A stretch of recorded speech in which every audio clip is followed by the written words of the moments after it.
யாழ்ப்பாணத்திலே போட்டி போடும் இலங்கை தமிழரசு கட்சியுடைய இந்த வேட்பாளர் அறிமுக கூட்டத்தை தலைமை தாங்கி நடாத்தி கொண்டிருக்கும் இலங்கை தமிழரசு கட்சியினுடைய தலைவர் சி.வி.கே. சிவஞானம் ஐயா அவர்களே, இலங்கை தமிழரசு கட்சியினுடைய பொதுச் செயலாளரும் ஜனாதிபதி சட்டத்தரணியும் அண்ணன் சுமந்திரன் அவர்களே, இலங்கை தமிழரசு கட்சியினுடைய பொருளாளர் ஐயா கனகசபாபதி அவர்களே, இன்றைய மேடையிலே வீட்டிற்கும் எங்களுடைய சாவச்சேரி முன்னாள் நகர சபையினுடைய தலைவி அவர்களே, மற்றும் இலங்கை தமிழரசு கட்சியினுடைய மாவட்ட கிளை உறுப்பினர்கள், தொகுதி கிளை உறுப்பினர்கள், மூலக்கிளையினுடைய உறுப்பினர்கள் மற்றும் கட்சியினுடைய அங்கத்தவர்கள், பொதுமக்கள், ஊடக நண்பர்கள் அனைவருக்கும் என்னுடைய மாலை நேர வணக்கத்தை நான் தெரிவித்துக் கொள்கிறேன். உண்மையிலே இந்த உள்ளூராட்சி மன்ற தேர்தல் என்று சொல்வது எங்களுடைய பாராளுமன்ற தேர்தலுக்கும் விட ஒரு மிக முக்கியமான ஒரு தேர்தல். ஏனென்றால் இலங்கை தமிழரசு கட்சியினுடைய ஆசனங்களை உறுதிப்படுத்துவது, பாராளுமன்ற தேர்தலில் இருக்கும் எங்களுடைய ஆசனங்களை உறுதிப்படுத்துவது, அதிலே ஒரு பெரிய பங்கு எங்களுடைய உள்ளூராட்சி மன்ற சபைகளுடைய வேட்பாளருக்கு இருக்கின்றது. நான் நினைக்கிறேன், எங்களுடைய கடந்த பாராளுமன்ற தேர்தலிலே எங்களுடைய கட்சி மட்டுமில்லை, பல கட்சிகளுக்கு, வடக்கு கிழக்கு பூராகவும் இருக்கிற கட்சிகள் மட்டுமில்லை, ஏனைய கட்சிகளுக்கும் பாராளுமன்ற தேர்தலில் இருந்த ஒரு மிகப்பெரிய சவால் எங்களுடைய உள்ளூராட்சி மன்ற சபைகள் இல்லாமல் போனது, உள்ளாட்சி மன்ற சபையுடைய உறுப்பினர்கள் இல்லாமல் போனது ஒரு பாரிய ஒரு சவாலாக அமைந்திருந்தது. என்னென்று சொன்னால், பாராளுமன்றத்துக்கு நாங்கள் சென்றால் கூட நாங்கள் இருக்கிறது எதிர்கட்சியினர். ஆனால் உள்ளூராட்சி மன்ற தேர்தல், உள்ளூராட்சி மன்ற சபைகளை பொறுத்தளவிலே நாங்கள் வடக்கு கிழக்கிலே அனைத்து சபைகளிலுமே அதிகாரத்துடன் இருக்கக்கூடிய, ஆட்சி அமைக்கக்கூடிய ஒரு சூழலிலே இருக்கிற கட்சி என்று சொன்னால் இலங்கை தமிழரசு கட்சி மாத்திரம்தான். அந்த காரணத்தினால் இந்த உள்ளூராட்சி மன்ற சபைகளை நாங்கள் எங்களுடைய கைவசம் வச்சுக் கொள்வது மிக மிக முக்கியமான ஒரு விடயமாக தான் நான் பார்க்கின்றேன். எங்களுடைய அம்பாறை மாவட்டத்துடைய முன்னாள் பாராளுமன்ற உறுப்பினர் அண்ணன் கலையரசன் சொல்லுவார், தான் நாவிதன்வழி பிரதேச சபையினுடைய தவிசாளராக இருந்த பொழுது நாவிதன்வழி பிரதேசத்துக்கு பாராளுமன்ற உறுப்பினர்கள், மாகாண சபை உறுப்பினர்கள், அமைச்சர்கள் செய்ததை விட கூட அதிகமான வேலைகள், சேவைகள் அந்த மக்களுக்கு தான் நாவிதன் வழியுடைய பிரதேச சபை உறுப்பினர், பிரதேச சபை தவிசாளராக இருந்து கொண்டு செய்தார் என்றதை அடிக்கடி ஞாபகப்படுத்துவார். என்றால் இது ஒரு குட்டி அரசாங்கம். இந்த குட்டி அரசாங்கத்தை கையிலே வைத்துக் கொண்டு அந்த பிரதேசத்தில் இருக்கும் மக்களுடைய பிரச்சனைகளை, அந்த பிரதேசத்தில் இருக்கும் குறைபாடுகளை நிவர்த்தி செய்வதன் ஊடாகவே எங்களுடைய கட்சி மீது மக்கள் மத்தியிலே இன்னும் ஒரு எழுச்சி ஏற்படும். மாகாண சபை தேர்தல் நடக்குமாண்டி பொழுது தெரியாது. ஜனாதிபதி அவர்களை நாங்கள் கடந்த டிசம்பர் மாதம் சந்தித்த பொழுது மிக தெளிவாக சொன்னார், உள்ளூராட்சி மன்ற தேர்தலை முதல் நடத்துவோம், அதனைத் தொடர்ந்து நாங்கள் மாகாண சபை தேர்தலை நடத்துவோம் என்று. ஏனென்றால் அந்த கேள்வி வந்ததுக்கான காரணம் அனைவருக்கும் தெரியும். மாகாண சபை தேர்தலை நடத்துவதாக இருந்தால் சட்டத்திலே ஒரு சிறிய திருத்தம் செய்ய வேண்டும். அந்த திருத்தத்தை செய்வதற்காக ஜனாதிபதி சட்டத்தரணி அண்ணன் சுமந்திரன் அவர்கள் கடந்த பாராளுமன்றத்திலே ஒரு தனிநபர் பிரேரணை ஒன்றை முன்வைத்து, அந்த தனிநபர் பிரேரணை மூன்றாம் வாசிப்புக்கும் திகதி குறிப்பிடப்பட்டு ஜனாதிபதி ரணில் விக்ரமசிங்கவினால் அதை அகற்றப்பட்டது. அந்த திருத்தத்தை செய்தால் மாத்திரம்தான் மாகாண சபை தேர்தலை நடத்த முடியும். அந்த நேரத்திலே ஜனாதிபதியை சந்தித்த பொழுது நான் ஜனாதிபதியிடம் கேட்டிருந்தேன், கடந்த பாராளுமன்றத்தில் இவ்வாறு நடந்தது, இந்த பாராளுமன்றத்திலே அதை ஒரு தனிநபர் பிரேரணையாக நான் கொண்டு வரவா என்று கேட்ட பொழுது அவர் சொன்னார், இல்லை, அதை அரசாங்கம் செய்யும், மிக விரைவாக நாங்கள் செய்வோம் என்று சொன்னார். சொல்லி 3 மாதங்கள் கடந்து விட்டது, 4வது மாதம் வந்து விட்டது. இதுவரைக்கும் அந்த சட்ட திருத்தத்தை பாராளுமன்றத்தில் கொண்டு வருவதற்கு எந்த ஒரு நடவடிக்கையும் எடுக்கவில்லை. அண்மையிலே நடந்த பார்லிமெண்ட் பிசினஸ் கமிட்டி, பாராளுமன்ற விவகாரங்கள் தொடர்பான அந்த கூட்டத்திலே பிமல் ரத்நாயக்க அவைத்தலைவரிடம் நான் கேட்டிருந்தேன், இந்த திருத்தத்தை இந்த ஒரு சட்டம் மூலமாக அரசாங்கம் கொண்டு வருவீங்களா, இல்லை நான் கொண்டு வருவா, 4 மாதம் கடந்து விட்டது, கொண்டு வருவீங்களா இல்லையா? இல்லை, நாங்கள் கொண்டு வருவோம் என்று சொன்னார். ஆனால் 2 நாட்களுக்கு முன்பாக கேபினட் பேச்சாளர் நலிந்த ஜெயதிஸ் அவர்கள் சொல்லியிருக்கிறார், மாகாண சபை தேர்தல் இந்த வருஷம் நடத்த மாட்டோம் என்று. மாகாண சபை தேர்தலை கூட நடத்துவதற்கான இருந்த வாய்ப்பை இவர் இல்லாமல் செய்ய முயற்சிருக்கிறார் என்ற ஒரு சந்தேகம் எங்களுக்கு வருகின்றது. எது எப்படி இருந்தாலும் நான் நினைக்கிறேன், எங்களுடைய ஜனாதிபதி சட்டத்தரணி அவர்கள் அந்த தனிநபர் பிரேரணையை முன்னெடுக்கிறதுக்கான சகல ஆலோசனையும் வழங்கியிருக்கிறார். அடுத்த வாரத்திலே அந்த பாராளுமன்றத்துக்கு ஒரு தனிநபர் பிரேரணையாக அந்த சட்டமூலத்தை கொண்டு வந்தால் அரசாங்கம் அதுக்கு பிறகு சொல்றதுக்கு நொண்டி சாட்டுகள் எதுவும் இல்லாமல் இருக்கும். அதை நாங்கள் செய்ய வேணும். ஆனால் அந்த மாகாண சபை தேர்தல் நடக்கும் பொழுதும் கூட அந்த மாகாண சபை தேர்தலில் அதிக அளவான ஆசனங்களை நாங்கள் எடுக்கிறதா இருந்தால் எங்களுடைய இந்த உள்ளூராட்சி சபைகளில் எங்களுடைய அதிகாரத்தை நாங்கள் கைப்பற்றினால் இன்னும் அதை இலவாக அந்த மாகாண சபையை நாங்கள் கைப்பெறக்கூடியதாக இருக்கும். ஏனென்றால் இன்று யாழ் மாவட்டத்தை பார்க்கும் பொழுது பாராளுமன்றத்துக்கு போகும் பொழுது மிகவும் கவலையாக இருக்கின்றது.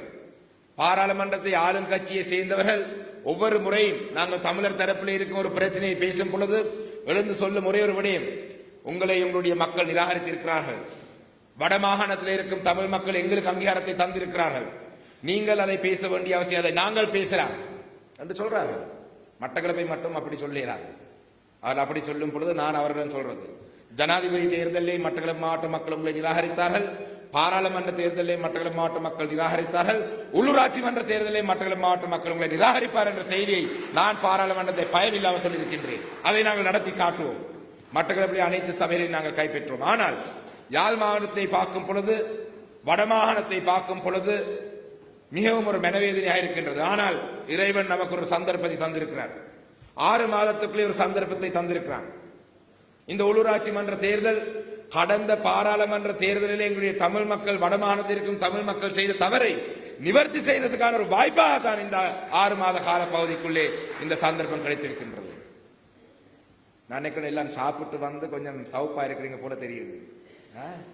எல்லா சபையும் எடுப்போம் என்று சொன்னாலே சந்தோஷத்தை காணல. சரி, இந்த தேர்தலிலே நாங்கள் இலங்கை தமிழரசு கட்சிக்கு நாங்கள் வாக்கு கேட்டு போவதற்கு, எங்களுடைய மக்களுக்கு முன்னிலே நாங்கள் போறதுக்கு பல காரணங்கள் இருக்கின்றது. இந்த என்பிபி அரசாங்கத்தை பொறுத்தளவிலே சரி, வடமாகாணத்திற்கு மக்கள் கடந்த தேர்தலில் ஆதரவு அளித்தார்கள். இந்த ஆதரவு அளித்ததுக்கு பின்னணியிலே சில விடயங்கள் இருக்கலாம். நாங்கள் அதை யோசித்து பார்த்தால் மக்கள் நினைத்திருக்கலாம், 75 வருடங்களாக மாறி மாறி இந்த நாட்டை ஆட்சி செய்த கட்சிகள் இந்த நாட்டினுடைய பொருளாதாரத்தை கட்டியெழுப்பவில்லை. இந்த நாட்டினுடைய பொருளாதாரத்தை கட்டியெழுப்பாத காரணத்தில் எங்களுடைய பொருளாதாரம் அடிபட்டு போய் கொண்டிருக்கின்றது. எங்களுடைய இளைஞர்கள் நாட்டை விட்டு வெளியேறி செல்கிறார்கள். பொருளாதாரத்தை இவர்கள் கட்டியெழுப்பார் என்ற நம்பிக்கையிலே சில நேரத்திலே வடமாநிலத்தில் இருக்கும் மக்கள் அவருக்கு வாக்களித்திருக்கிறார். ஆனால் ஆட்சிக்கு வந்து 6 மாதத்துக்குள்ளே சில உதாரணங்களை சொல்லி காட்டுகின்றேன். அவங்களுடைய பொருளாதாரத்தை கட்டியெழுப்பது எவ்வாறு இருக்கின்றது என்று உங்களுக்கு தெரியும். கடந்த சில மாதங்களுக்கு முன்பாக நாட்டிலே ஒரு அரிசி தட்டுப்பாடு வந்தது. அரிசி தட்டுப்பாடு வந்ததுக்கான காரணம் என்னென்னு சொன்னார்கள், உங்களுடைய வீட்டிலே எங்களுடைய வீட்டில் இருக்கும் பூனையும் நாயும் சாப்பிட்டு தான் அரிசி தட்டுப்பாடு ஏற்பட்டதுன்னு சொன்னார்கள். கேட்டிருந்தீங்களா? இல்லையா? அரிசி தட்டுப்பாடு வந்ததுக்கான காரணம் வீடுகளில் இருக்கும் நாயும் பூனையும், வளர்க்கிற நாயும் பூனையும் சாப்பிட்டு தான் நாட்டிலே அரிசி தட்டுப்பாடு வந்ததுன்னு சொன்னார்கள். அந்த அளவுக்கு தான் அவங்களுடைய பொருளாதாரம் சம்பந்தமான அறிவு இருக்கின்றது. தேங்காயுடைய தட்டுப்பாடு வந்தது. என்ன சொன்னார்கள்? நீங்களும் நானும் சொதியும் சம்பளம் சாப்பிடுறதால தான் தேங்காய் தட்டுப்பாடு வந்திருக்குன்னு சொன்னார்கள். சொன்னார்களா இல்லையா? சொன்னார்களா இல்லையா? எல்லாரும் இந்த தேங்காய் பூ சாப்பிடல போல, சம்பளம் சாப்பிடற இல்லையா? ரைட். அந்த வகையிலே பொருளாதாரத்தை கட்டியெழுப்பதை பற்றி கூட நாட்டிலே தேங்காய் தட்டுப்பாடு இருக்கின்றதுக்கு பல காரணங்கள் இருக்கு. இதை கூட சரியாக ஆராய்ந்து இதுக்கு ஒரு தீர்வை முன்வைக்க தெரியாத ஒரு அரசாங்கம் தான் இன்று இந்த நாட்டில் இருக்கின்றது. அதையும் தாண்டி சில விடயங்களை பார்க்கலாம். இன்று அமெரிக்கா வரி 44% எங்களுடைய இந்த நாட்டில் இருந்து அமெரிக்காவுக்கு ஏற்றுமதி செய்யும் பொருட்களுக்கு வரி அறுவடை செய்ய போறார்கள். இதை பற்றி பாராளுமன்றத்திலே பாராளுமன்ற விவகாரம் தொடர்பான குழுவிலே எதிர்கட்சியில் இருக்கிற நாங்கள் அவைத்தலைவரிடம் முன்வைத்திருந்தோம். இப்படி ஒரு திட்டம் ட்ரம்ப் ஆட்சியின் கீழே இது நடக்க போகின்றது. 2 மாதங்களுக்கு முன்பாக இது தொடர்பாக நாங்கள் பாராளுமன்றத்தில் ஒரு குழு ஒன்றை நியமிக்க வேண்டும். இந்த பாராளுமன்றத்தை நியமிக்கிற குழு நடக்குதோ நடக்கலையோ எங்களால் செய்யக்கூடிய முயற்சியை நாங்கள் எடுக்க வேண்டும். அமெரிக்காவுடன் நாங்கள் பேச வேண்டும். எங்களுடைய இந்த நாட்டிலே இந்த 44% வரியை அதிகரித்தால் ஆட தொழிற்சாலைகளில் உற்பத்தி செய்கிற பொருட்கள் அனைத்தும் பாதிக்கப்படும். இதை நாங்கள் சொல்லியிருந்தோம். அந்த நேரத்திலே சொன்னார்கள், ஏதோ ட்ரம்பை நாங்கள் கட்டுப்படுத்துவோம், இல்லாட்டி ட்ரம்பை நாங்கள் கட்டுப்படுத்துவோம் என்ற வகையான ஒரு மனநிலை இருந்தார்கள். இன்று அது நடந்த பிறகு நாங்கள் சொன்ன அந்த ஆலோசனை 2 மாதங்களுக்கு முன்பாக ஜனாதிபதி இன்றைக்கு நடைமுறைப்படுத்துறதுக்கு முயற்சிருக்கிறார். நாட்டிலே கடன் மறுசீலமைப்பு செய்து 2028ஆம் ஆண்டில் இருந்து நாங்கள் மீண்டும் எங்களுடைய கடனை நாங்கள் செலுத்த வேண்டிய காலம் வந்துவிடும். 2028ஆம் ஆண்டு வந்தால் நாட்டுக்குள்ளே இதுவரைக்கும் ஒரு பாரிய முதலீடாக இருக்கட்டும், ஒரு சிறிய முதலீடாக இருக்கட்டும், எந்த ஒரு நிதி ஒதுக்கீடும் அந்நிய செலவாணி வரக்கூடிய வகையான எந்த ஒரு முதலீடும் இந்த நாட்டுக்குள்ளே இன்னும் வரவில்லை. அப்ப 2028ஆம் ஆண்டு வந்தால் நாடு மீண்டும் பங்களோத் நிலையை அடையக்கூடிய ஒரு சூழல் இருக்கின்றது. ஆனால் அதை பற்றி இவர்களுக்கு எந்த அக்கறையும் இல்லை. அவர்களுக்கு தேவை தாங்கள் ஒரு தங்களுடைய கட்சியினுடைய கட்டமைப்பை வளர்க்கிறது மட்டும்தான் அவங்களுடைய நோக்கம். வடமாகாணத்திலிருந்து எங்களுடைய மக்கள் தெரிவு செய்து அனுப்பிய பாராளுமன்ற உறுப்பினருடைய நிலையை பாராளுமன்றத்தை பார்த்தால் பரிதாபமாக இருக்கின்றது. அவருடைய நிலைமையை பார்த்தால் பரிதாபமாக இருக்கின்றது என்றால் பேசுவதற்கே சந்தர்ப்பம் வழங்குகிறார்கள் இல்லை. என்னுடைய மட்டக்களப்பு மாவட்டத்தை சேர்ந்த சக பாராளுமன்ற உறுப்பினர் உட்பட வடமாகாணத்தை சேர்ந்த என்பிபியுடைய பாராளுமன்ற உறுப்பினர்கள் பாராளுமன்றத்திலே இருக்கும் 225 பேர்லே 225, 224, 223, 222 இந்த வரிசையிலே தான் இருக்கிறாங்க. பாராளுமன்றத்தை செயல்பட்டவருடைய வரிசையை பார்த்தால் என்றால் பேசுறதுக்கு கூட நேரம் ஒதுக்குறார்கள் இல்லை. சில பாராளுமன்ற உறுப்பினர்கள் எங்களை பார்த்து சொல்றார்கள், இந்த விடயத்தை உங்களால் முன்வைக்க முடியுமா என்றால், ஏனப்பா நீங்க செய்யலாதுன்னு கேட்டா பதவி இல்லாம போகும் என்று பயம், பாராளுமன்ற ஆசனமே இல்லாம போய்விடும். சரி, நாட்டிலே இருக்கும் தமிழ் மக்களுடைய அடிப்படை பிரச்சனைகளை பற்றித்தான் உங்களால் பேச முடியாவிட்டாலும் கூட இந்த பொருளாதாரத்தை கட்டியிருக்கிற விடயங்களை பற்றியாவது நீங்கள் பேசலாம். ஒரு அமைச்சர் இருக்கிறார், மூக்கால தான் காய்ப்பார் என்று காய்ப்பார், இந்த நேரம் அவ்வளவுதான் நடக்கும், இந்த காய்ச்சிட்டு இருப்பார்.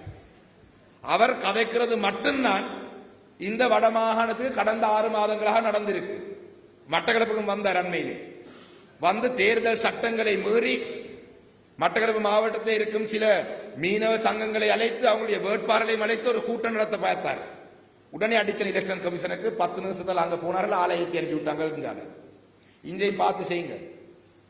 ஏனென்றால் அவர்களால இந்த வடமாகாணத்திலே கூட நாட்டிலே பொருளாதாரத்தை கட்டியிருப்பர் என்று பேசினாலும் கூட அதோட சேர்த்து இந்த வடக்கு மாகாணத்தில் இருக்கிற எங்களுடைய மக்களுடைய வாழ்க்கை தரத்தை உயர்த்த வேண்டும் என்றதுக்கு பேசுவதற்கு முடியாத நிலையில் இருக்கிறார்கள். வரவு செலவு திட்டத்திலே 5 பில்லியன் ரூபாய் வீதி அபிவிருத்தி கொண்டு ஒதுக்கப்பட்டது என்று பெருசாக பேசிக் கொண்டிருந்தார்கள். இந்த நாட்டிலே கடந்த 8 வருடங்களுடைய வரவு செலவு திட்டத்திலே இருக்கிற செலவழித்த வீதங்களை எடுத்து பார்த்தால் முதலீடு திட்டம், அதாவது கேபிட்டல் எக்ஸ்பெண்டிச்சர், என்ன சொல்ற மூலதன செலவு, இந்த மூலதன செலவுகளுக்காக ஒதுக்கப்படுற நிதி பொதுவாக 55% தாண்டி அந்த செலவழிக்கப்படுறது இல்லை. அது வளமை. வரவு செலவு திட்டத்திலே 10 பில்லியன் ரூபாய் நாங்கள் மூலதன செலவு கொண்டு ஒதுக்கினால் கடந்த 8 வருடங்கள்ல வரலாறு எடுத்து பார்த்தால் 55% தாண்டி போகாது.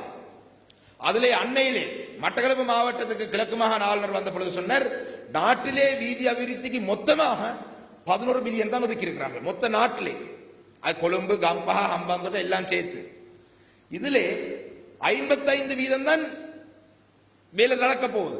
அதான் பலமையாக நடக்கிறது. இந்த அரசாங்கம் அதுக்கு மாறாக செய்ய முடியாது.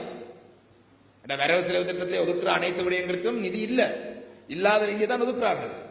அப்படி பார்த்தால் கூட அந்த 5 பில்லியன் ரூபாய் நிதியை 25 மாவட்டங்களுக்கு பிரித்தால், 25 மாவட்டங்களுக்கு பிரித்தால் எங்களுடைய மாவட்டங்களுக்கு அன்னளவாக 200 மில்லியன், 300 மில்லியன், 400 மில்லியனை தாண்டி நிதி வராது. ஆனால் எங்களுடைய வடமாகாணத்துடைய மக்களுடைய வாழ்க்கையை சிறந்த நிலைக்கு கொண்டு வருவதாக இருந்தால் பாரிய முதலீடுகள் இந்த மாவட்டத்துக்குள்ளே வர வேண்டும். எங்களுடைய துறைமுகங்கள் இயங்க வேண்டும், விமான நிலையங்கள் இயங்க வேண்டும். பலாலி விமான நிலையம் இருக்கின்றது. இன்று 2 நகரங்கள் இருந்து மட்டும்தான் விமானங்கள் வரக்கூடியதாக இருக்கின்றது. இண்டிகோ ஏர்லைன்ஸ் ஊடாக 2 நகரங்கள், திருச்சியும் சென்னையும் இணைக்கிறது. ஆனால் இந்த விமான நிலையத்தை விஸ்தரித்தால் இன்னும் அதிக அளவான நிதியை ஒதுக்கினால் இன்னும் அதிகமான நாடுகளில் இருந்து, இந்தியாவில் இருக்கிற நகரங்களில் இருந்து விமானங்கள் வரக்கூடிய ஒரு சூழலை உருவாக்கலாம். ஆனால் அதை செய்வதற்கு ஏன் இந்த அரசாங்கம் தங்களுடைய வரவு செலவு திட்டத்தை நிதி ஒதுக்கவில்லை? இதை நீங்கள் கேட்க வேண்டும்.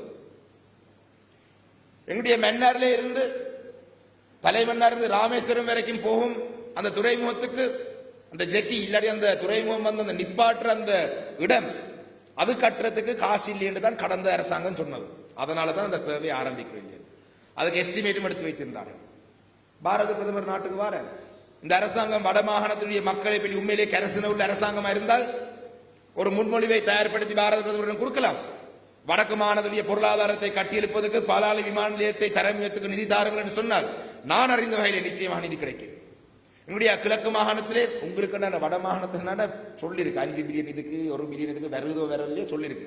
எங்களுக்கு ஒன்றுமே இல்லை, கரையும் தேவையில்லை என்றால் எப்படியும் வரப்போற காசு இல்லை, இது வரப்போற காசு இல்லை. ஆனால் திருவண்ணாமலை துறைமுகத்தை கட்டியிருப்போம், ஒரு இயற்கை துறைமுகம், இதை கட்டியிருப்பதனூடாக கிழக்கு மாகாணத்துடைய மக்களுடைய வாழ்க்கையை கூட்டலாம் என்ற சிந்தனை அரசாங்கத்துக்கு இல்லை. முழுக்க முழுக்க இந்த அரசாங்கம் இனவாதமான ஒரு அரசாங்கம் தான். மஹிந்த ராஜபக்ச, கோட்டாபய ராஜபக்ச சொன்னார்கள், நாங்கள் சிங்கள ஜனாதிபதிகள், சிங்கள மக்களுடைய ஜனாதிபதி, சிங்கள மக்களுடைய அரசாங்கம், இது சிங்கள மக்களுக்கு தான் நாங்கள் எல்லாம் செய்வோம் என்று சொன்னார்கள். இவர்கள் அதை சொல்ல மாட்டார்கள், ஆனால் நடக்கிற முழுதும் அப்படித்தான் நடக்கின்றது. செய்கிற எல்லா வேலை திட்டங்களும் இப்படியே தான் இருக்கின்றது. ஆனால் துரதிருஷ்டவசமாக எங்களுடைய மக்கள் தெரிவு செய்து அனுப்பின பாராளுமன்ற உறுப்பினர்களுக்கு இதை தட்டி கேட்க முடியாத சூழலில் இருக்கிறார்கள். பொருளாதாரத்தை பற்றியும் கதைக்க இயலாது.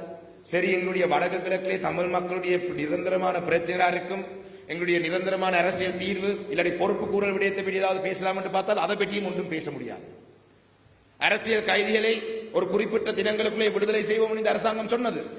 இன்று நாட்டினுடைய நீதி அமைச்சர் கேட்கிறார், அரசியல் கைதி என்ற யாரு? அப்படி அரசியல் கைதி என்ற அந்த பெயரிலே ஒருவரும் இல்லை என்று நாட்டுடைய நீதி அமைச்சர் சொல்றார். அவரை தனிப்பட்ட நேற்று முன்தினம் நான் யாழ்ப்பாணத்துக்கு வந்திருந்ததோ ஒரு கருத்திலே சொல்லி போயிருக்கிறார். ஆனால் நேரடியாக கண்ட பொழுது அவர் சொன்னார், அரசியல் கைதிகளுடைய விடுதலை பற்றி நாங்கள் ஒன்றும் செய்யலாம், நாங்கள் எந்த ஒரு அழுத்தமும் சட்டம் அதிபருக்கு கொடுக்க முடியாது. நான் சொன்ன அழுத்தம் கொடுக்கிறேன் சொன்னால் புலையான விஷயங்களை நீங்க அழுத்தம் கொடுக்க கூடாது. அதாவது ஜட்ஜ மாத்து, இவரை மாத்து, அவரை மாத்து, இந்த வழக்கு அப்படி செய்யக்கூடாது. ஆனால் நீண்ட காலமாக சிறையிலே இருக்கும் அரசியல் கைதிகளுடைய விடுதலை விஷயம் தொடர்பாக நீங்கள் கரிசனை செலுத்த வேணும், நீங்க தலையிட வேணும். அதுக்கு எந்த பதிலும் இல்லை. காணாமாக்கப்பட்டவருக்கு நீதி வேணும் என்று நாங்கள் சொன்னோம். அதுக்கு விஜித ஹேரத் எங்களுடைய வெளிவிவகார அமைச்சர் என்ன சொல்லியிருக்கிறார், கடந்த அரசாங்கம் அதாவது பாதிக்கப்பட்ட சமூகம் நிராகரித்த அந்த பொறிமுறையை பற்றி மீண்டும் ஜெனீவாக்கு சென்று சொல்லி வந்திருக்கிறார். பாதிக்கப்பட்ட சமூகத்தினுடைய பிரதிநிதிகள் நாங்கள், பாதிக்கப்பட்ட சமூகம், காணாமாக்கப்பட்டவர்களுடைய சங்கம் நிராகரித்திருக்கிறார்கள். ஒரு நீதித்துறையோட ஒரு நீதிமன்றத்தோட சம்பந்தப்படாத சர்வதேச தலையீடு இல்லாத ஒரு பொறிமுறையை நாங்கள் நிராகரிக்கிறோம் என்று மக்கள் சொல்லியிருக்கிறார்கள். ஆனால் தேர்தல் காலத்தை வேறொன்றை சொல்லிவிட்டு இன்று அவர்களும் கடந்த அரசாங்கம் சொன்ன அதை விட சொல்லி குற்றவாளிகளை ராணுவத்தினரை குற்றம் செய்த ராணுவத்தினரை பாதுகாக்கிறதுக்கு அவர்களும் முயற்சியில் ஈடுபடுறார்கள். மாகாண சபை தேர்தல் நடத்துறது நான் இப்ப சொன்னேன், அமைச்சர் சொல்லிருக்கா சில நடக்கும் நடக்காதுன்னு சொல்றேன். அப்ப எங்களுடைய அதிகார பயிர்வு விடயங்களே கையிலே இருக்கிற விஷயத்தை கூட இந்த அரசாங்கம் தரப்போவதில்லை. இறுதியாக எங்களுடைய அரசியல் தீர்வு, ஒரு நிரந்தரமான அரசியல் தீர்வுக்கு ஒரு புதிய அரசியல் அமைப்பை உருவாக்குறதை பற்றி பேச்சுவார்த்தையே இல்லை. ஏனென்றால் ஜனாதிபதிக்கு பயன். புதிய அரசியல் அமைப்பை கொண்டு வர வேண்டியதா வந்தால் நிறைவேற்ற அதிகார முறையை ஒழிக்க வேண்டும் என்று வரும். நிறைவேற்ற அதிகார முறையை ஒழிக்க வேண்டி வந்தால் தனக்காப்பு என்றதுக்கு அவருக்கு பயன். எல்லாம் சுயநலம். தமிழ் மக்களை ஏமாத்தி தமிழ் மக்களுடைய வாக்கை எடுத்து இன்று தமிழ் மக்களை நடுத்தெருவிலே விடுற அளவுக்கு இந்த அரசாங்கத்துடைய செயல்பாடு இருக்கின்றது. சிலர் சொல்லலாம், பரவாயில்லை, நாங்கள் திசை காட்டிக்குத்தான், நாங்கள் இருந்து பார்ப்போம், என்பிபிக்கு கொடுத்து பார்ப்போம். கொடுத்து பார்த்தீங்கன்னு சொன்னா அப்படியே பார்த்து இருக்க வேண்டியதுதான். கொடுத்து பார்த்தீங்கன்னு சொன்னால் அப்படியே பார்த்து இருக்க வேண்டியதுதான். அதை விட ஒன்றும் நடக்காது. அந்த வகையிலே இந்த உள்ளூராட்சி மன்ற சபை தேர்தல் இந்த வடமாகாணத்தில் இருக்கும் மக்கள், வடக்கு கிழக்கில் இருக்கும் தமிழ் மக்கள், தமிழ் பேசும் மக்கள் அரசாங்கத்துக்கு ஒரு சரியான ஒரு பதிலடியை கொடுக்கிறதுக்கான ஒரு சந்தர்ப்பமாக நாங்கள் இதை பயன்படுத்திக் கொள்ள வேண்டும். இந்த சந்தர்ப்பத்தை நாங்கள் இழந்தோம் என்று சொன்னால் சொல்லுவார்கள், நாட்டிலே தமிழ் மக்கள் இருக்கும் ஒரே ஒரு பிரச்சனை இந்த ராஜா உப்பு மட்டும்தான். ராஜா உப்பு, ரஜ உப்பு, ரஜ உப்பு மட்டும்தான் பிரச்சனை. ரஜ உப்பு போல ஏதாவது ஒன்று ரெண்டு விஷயங்களை செய்தால் எங்களுடைய தமிழ் மக்கள் சந்தோஷமாக இருப்பார்கள் என்றதை நாங்களே உறுதி செய்த வகையான ஒரு விஷயமாக போய்விடும். அந்த வகையிலே அன்பான எங்களுடைய இந்த வந்திருக்கும் வேட்பாளர் நீங்கள் அனைவரும் இந்த அடுத்த இருக்கும் மே மாதம் 6ஆம் தேதி வரைக்கும் இருக்கும் இந்த குறிப்பிட்ட தினங்களுக்குள்ளே முடிந்த வரைக்கும் உங்களுடைய வீடுகளுக்கு நீங்கள் ஏறி இறங்குங்கள். இந்த தேர்தலை நீங்க போய் சொல்லுங்கள், இது அண்ணன் தம்பி என்று பார்த்து வாக்களிக்கிற தேர்தல் இல்ல, இது என்னுடைய கூட படித்தபடியன் என்று போட்டு வாக்களிக்கிற தேர்தல் அல்ல, இல்லையண்டா சின்ன வயசை நாங்கள் கிள்ளி பிடிச்சி விளையாடினாங்கன்னு சொல்லி வாக்களிக்கிற தேர்தல் அல்ல. இது எங்களுடைய அரசாங்கத்துக்கு தமிழ் மக்களுடைய அரசியல் அபிலாசைகள் என்ன என்றதை சொல்ற ஒரு தேர்தலாகவே தான் நான் இந்த தேர்தலை பார்க்கிறேன். அந்த வகையிலே உங்களால் முடிந்த வரைக்கும் அடுத்த ஒரு சில தினங்களுக்குள்ளே அடுத்த மாதத்துக்குள்ளே நீங்கள் உழைக்க வேண்டும்.